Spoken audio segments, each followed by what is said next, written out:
How we doing, everyone? Okay, so let me explain why I'm looking at bigger time frame ideas. I'm looking at bigger time frame ideas because on the daily we're simply just chopping around. All we're doing is running stops and chopping. So there's no reason to really take up positions on the small time frame unless you're playing with tight stops and whatnot, and just like we had this high intensity earlier. 15-minute fell out of the formation that I posted yesterday. It seems like we dropped down a bit. We're coming up. We're getting rejected so far by this bearish order block. Let's see here. We're getting no bear div there. Okay, so nothing yet. But yeah, I mean, and definitely note I posted this chart yesterday in the chat, and everyone was posting all these different ideas in the chat and whatnot. And I'm not saying I'm better than anyone else or anything like that, but my chart worked. So definitely, pay attention to the charts I'm posting when possible. I know a lot of ideas start floating around, but you'll see the one chart that did work right upon the candle close was my chart. Okay. So why am I looking at the higher time frames? Because everything is just super choppy. Okay, look at these huge wicks, chop chop chop. So what did I talk about and how to play them? Well, here you got the inverse head and shoulders potential. This will be a great long opportunity upon a breakout of the neckline, or if you're just simply trying to catch the right shoulder, it might be worth a try as well. Simple way to play this is let it come down. A few ways to play it. I mean, you could let it come down, you could catch the knife, stop loss below the head, below the wick of the head. It's always a possibility. You can wait for it to bounce, okay, let it bounce a little bit, stop loss below the wick of the right shoulder, whatever the lowest part of the right shoulder hit.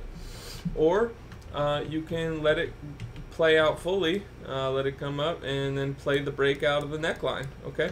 Last time we had a strong breakout of a neckline on inverse head and shoulders. I forget exactly where it was, but it played fairly strongly. I think it was on like a 4-hour scale though. Was it this? Was it this one? I don't know. Might have been this one. I could have swore there was another one, but maybe it was this sort of thing here, played for, looks like 1,000 points or something, or 500 points. Alright, so long story short, daily inverse head and shoulders would be pretty strong if it did play out. I'm not going to say it's anything special, just keep an eye on it. For the, nearby future, we can look for a daily close below 65.08 to signal bearishness. We look for a daily close above 66.17.5 to signal bullishness. As always, you may not get an opportunity to play this trade. What could definitely happen is that the candle closes out here. And if the candle closes out here, right? And yeah, people are probably laughing at this drawing right now. Let's say the candle closes out here, right? Now you are, let's see, 6,700. Yeah, well, it's not that far away. You can put your stop loss back inside. That's about 180 points. It's pretty far away. So just want to make sure, optimal scenario with a chop box. Here's the optimal scenario. The candle close happens right here. Okay, that's the candle close right there. So it closes right outside. Put your stop loss right back inside. You're good to go. Or it closes right below right here. Okay, that's your candle close. The daily candle closes here because we're looking at a daily chop box, and then stop loss back inside. Okay. Now we can look down at the let's look down at some of the smaller time frames and see if the chop box has been respected as well. Okay, so see how it's been perfectly respected on the 12-hour. You could also look for a 12-hour close on the outside. That's an option as well. Let's look at the 6. Okay, the 6 has had times where it's closed above or below. All right, so we don't want to work on the 6. So the 12 is what you can be looking at, and hope for, if you get a close above on the 12, jump in. If you get a close below on the 12, jump in. Just remember to make sure that you're not jumping in if the close is down here, okay? You're not jumping in if the close is up here. You want a tight-knit little area where it's good risk reward to jump in, okay? Because no one's guaranteeing that just because the box breaks that you're going to get a position off of it. So let's say 6,700, this is about a 100-point stop, and let's get 65 to 64. This is about a 100-point stop right here, right around there. There we go. All right, so that's the type of range that you can probably be okay with in terms of opening a position outside of the chop box, because then what you can do is you can set your stop loss back inside the box. Okay, you can set if it breaks down on the bottom, you set your stop there. If it breaks to the top, you set your stop there. Okay, so now you have two stop losses back inside the box for either or. You have a amount of area where it's good to play the close, and just remember, the farther away it is, the more risk you're taking. Okay, so right now we're looking at 120 points of risk for the bottom. Perhaps that's a bit much for some people. For me personally, I probably wouldn't play it. I'd probably play it at like 80 or 100 max. Okay, on the top here we have 112 points of risk. All right, so I'm gonna shrink this box down even a little bit more. That's where I would want to see the closes, probably somewhere within that range. All right, now let's look where we're at. The worst thing that could happen is a 94-point stop loss. Okay, not too bad. Let's check the top one. Worst thing that can happen is a 94-point stop loss, basically. Okay, so both sides are pretty much equal. There's your chop box, there's your stops.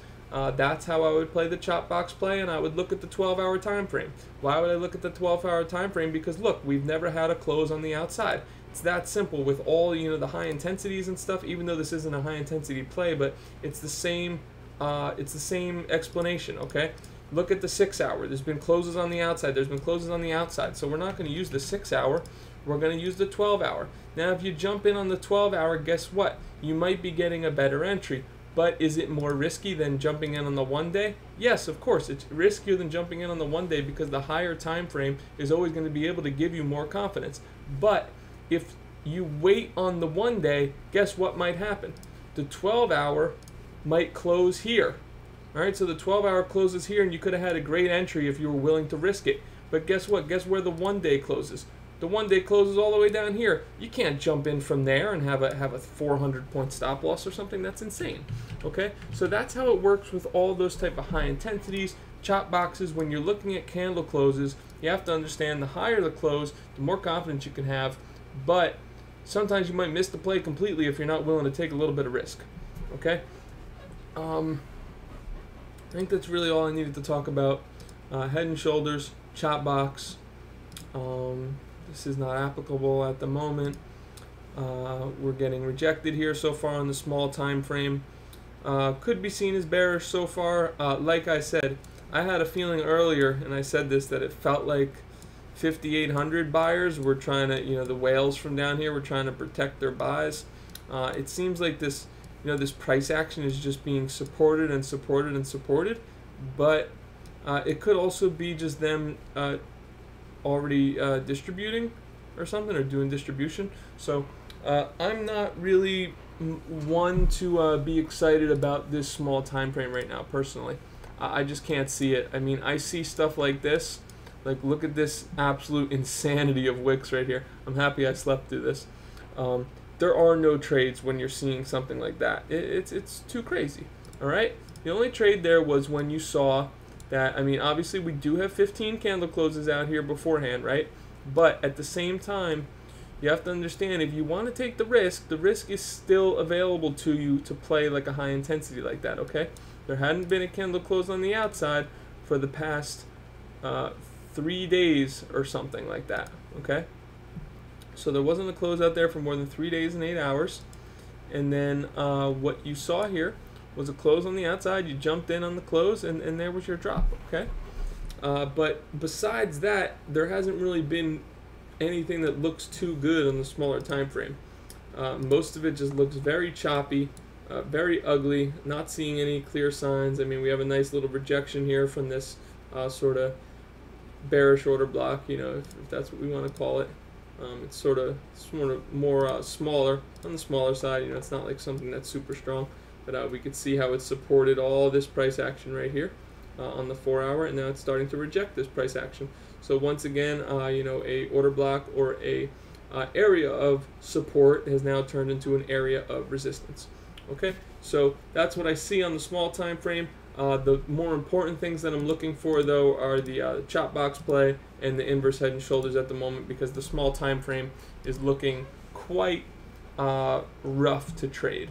Okay, as far as this trade goes, it's still applicable, but well, first off, it's applicable, but remember what I said. Remember that I said that waiting for the confirmation here is what I'd be doing either way. Okay, so I personally won't be presetting these orders. I'll be waiting to see how we react to the levels. And also, if we find another bounce and we just keep finding these, if we just keep finding what seems like whale support, it seems like eventually we're going to break this resistance. Okay, so I'm definitely not sold yet. I'm not really bullish. Actually, I haven't felt really bullish much at all, but it seems like every time we try to dump, it's just getting eaten up. The market is trying to make me feel bullish, and there's something about that I don't like.